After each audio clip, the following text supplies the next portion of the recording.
In today's video, I want to discuss how to combat the hormonal changes that happen during a contest prep diet.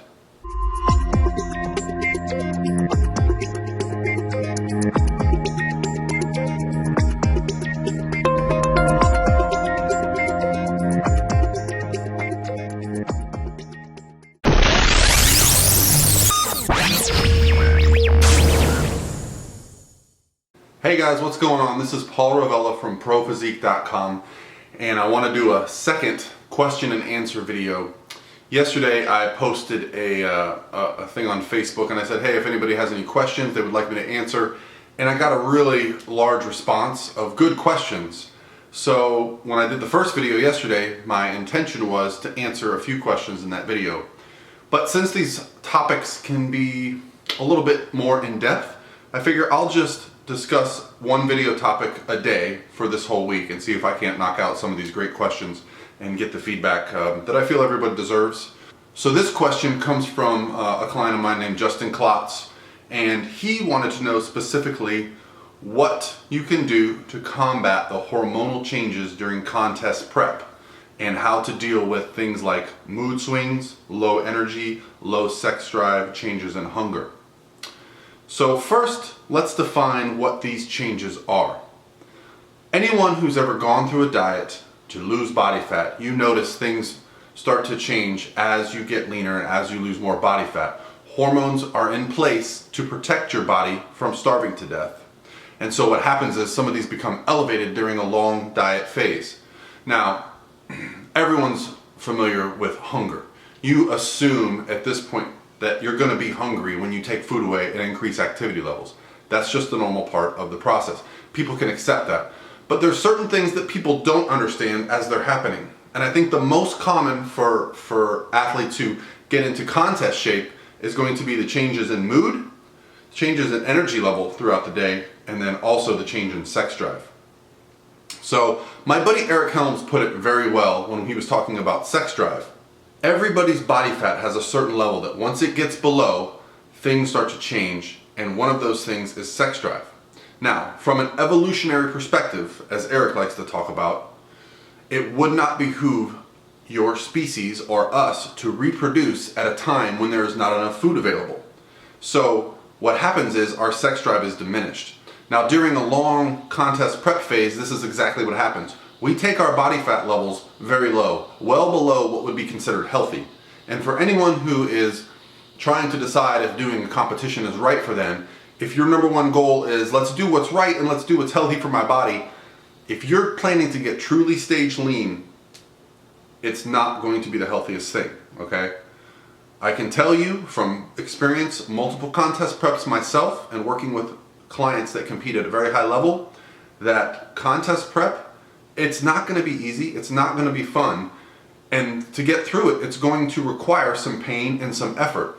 It's not all hunky-dory. Just because you're on a flexible dieting plan and you're not doing fasted cardio and you're doing quote-unquote all the right things, it's still going to get to a place where it sucks, and if it doesn't, you're probably not getting lean enough, all right? Now, how do you combat that? What are some strategies that we can use to combat low sex drive, low energy, hunger, all the things that are associated with this? Well, one of the best things is stimulants. And this is why, when I'm not in a competition preparation, I minimize my stimulant use, especially caffeine, because this then gives you more ammunition during contest prep to use. Caffeine is fantastic for energy, it's fantastic for focus.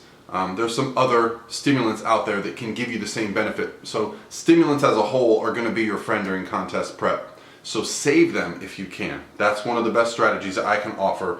I definitely recommend to my clients and anyone that'll listen, when you're not preparing for a contest and you're coming out, taper off the stimulants as well. You know, I still use a pre-workout, I still use my Core Fury Extreme, but I don't use it every day. I use it for intense training, for lower body days, or if I'm having, you know, a low energy moment. So how do you combat low sex drive? This is going to be more difficult. What I personally suggest is you pick up your phone and you dial 1-800-FLOWERS and you send some flowers to the person that you love, that you spend the most time with, because there's just going to be a lack of energy and a lack of interest. And it has nothing to do with that person. You can be completely sexually interested in them 1 minute and then just tell yourself you're too tired the next. Literally, I've gone through this myself. But if you're in a good relationship and things are understood, it doesn't have to be a roadblock. If it is a roadblock, maybe contest prep isn't right for you at this time. So what about mood swings? Now, this is something I experience quite drastically. At this point where my body fat's a little bit higher, I'm pretty jovial, I'm pretty happy, I'm pretty easygoing. Everything slides off my back. You know, it takes a lot to get me aggravated.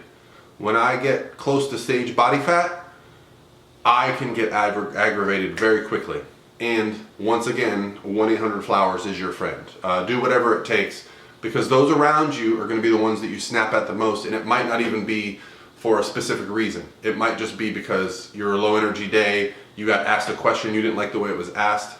For those of you that work in a professional setting, this can be a little bit more difficult because you don't want to fly off the handle because you're in contest prep, because your boss at your work or your friends or your employees that you work with are not going to give a crap about your goal to be 5% body fat and on stage, okay? They only see that you look like Skeletor and that you're yelling at everybody. Make an effort to think through your thoughts when you get stage lean. I know it might not be the best strategy. Caffeine helps. Planning your busy times around when you have the most energy in the day helps. But at the end of the day, the hormonal changes that happen during contest prep to get you stage lean, if you're going to get that lean, are going to happen. And being aware of the changes can often result in being prepared and treating them in a little bit better way. Another thing I like to do during contest prep, and as sick as this sounds, is enjoy the suck. Like, it's going to suck. You're going to get to a place where it's painful and it hurts, and every day you're just like, I want to eat, I want to go out with my friends, I don't want to do cardio. Well, guess what? If it was easy, everyone would do it. If you have a goal to get to a place where very few people can get, you're going to have to do things that very few people can do. And part of that is grinding through the terrible part of contest prep. And I can also promise you this, if you do it, and when you do it and you get on stage, you will feel that much more amazing because you made it through, right? And here's another thing that'll happen, you'll actually start to miss it. I have clients that I work with that get a little bit frustrated because prep maybe goes smoother than it went in the past. And they're like, I'm not in pain, the scale's dropping, but I'm not suffering enough. So suffering can actually become part of the accepted dogma of contest prep. And yes, it is going to suck at some point. So once you learn to embrace that, it just becomes a part of the process. And you know, even myself, like, I know in my head I'm going to compete in 2018. I've already laid it out. You know, things can change before then, but at this point, 2018, I'm going to do a block of shows. I'm preparing myself mentally for that now. I'm thinking about, you know, when I'm going to start my diet, when I'm going to get stage lean, preparing my wife, like, hey, I'm going to do shows around this time. This is, you know, for a few months, I'm going to be just short-tempered and grumpy, and I'm going to do everything I can to avoid those pitfalls because I've had the experience. But at the end of the day, I'm just going to have some bad days. And, you know, it's a part of the process. But at the end of the day, you got to look at the big picture. Is it for the greater good, right? So I do think that there are some great benefits to completing a contest prep. Another one of the changes that Justin asked about was food intolerances, and how do you handle people with food intolerances during contest prep. And one thing you got to understand, when your metabolic rate slows down, the food that you're eating actually stays with you longer. So if you have food intolerances, allergies of any kind, if you eat something that bothers you, it's going to be in your intestines for a longer period of time.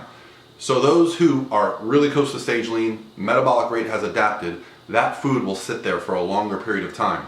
If you're eating a ton of vegetables, cruciferous vegetables, dark greens, broccoli, cauliflower, things that kind of stay with you for a long time, you might notice some bloating. And that's because as it passes through the intestine, it's actually fermenting, right? So understanding that slow metabolic rate can lead to worse reactions to food allergies and food intolerances, and also more bloating. You know, when you're trying to get a higher volume of food, well, what's the best volume of food there is? Usually it's like some vegetables. Well, if you're going overboard on your vegetable intake, multiple servings per day, and you're starting to notice you get bloated, but by the morning you feel better, a lot of times that's the issue. Now, is that a problem? I don't see it as a problem as long as you understand that, and then we can correct that for peak week, because obviously when you're filling up with carbs during peak week, you don't want to be bloated, and you don't want to be bloated on stage. So I will just tailor it. But if you need the higher volume foods during contest prep, and they cause a little bit of bloating and discomfort, but at the end of the day, you're still dropping weight and you're doing okay, then I'm fine with it. So that's just another thing to consider. The slower metabolic rate can also cause some food to stay with you a little bit longer. You also will use the bathroom less frequently. People will say, hey Paul, I'm constipated. What do? I haven't gone in 2 days.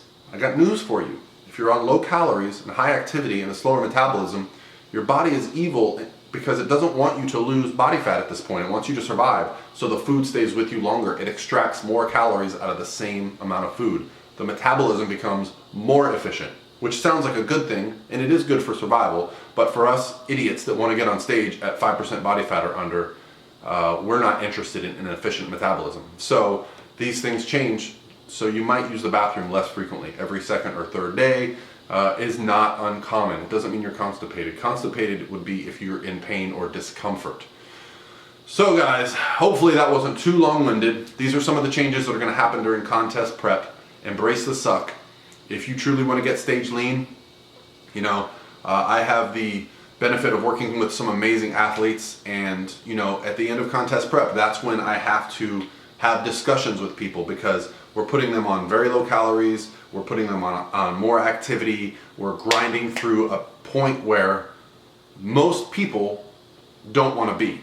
But when you have a goal, and I've been there so I can relate, I would have run through a brick wall and eaten dirt 7 days a week if I felt that's what would have got me to the condition that I wanted to get to. So guys, I hope you enjoyed the video. It's Paul from prophysique.com. I love comments below. If you guys can relate, if you guys have other stories, if you can mention below anything that I missed, maybe I'll address it in my next video. I think I'm going to do a video a day this week. This is number 2. I'm going to try to keep this going based on you know, schedule and life and whatever's going on here at the house. If I didn't already get you to click the subscribe button below, I would really appreciate it. I am really enjoying putting out content, and what motivates me is seeing the subscribers and the comments below. Anyway guys, have a great Tuesday, awesome week ahead, and we'll see you in the next video. Bye.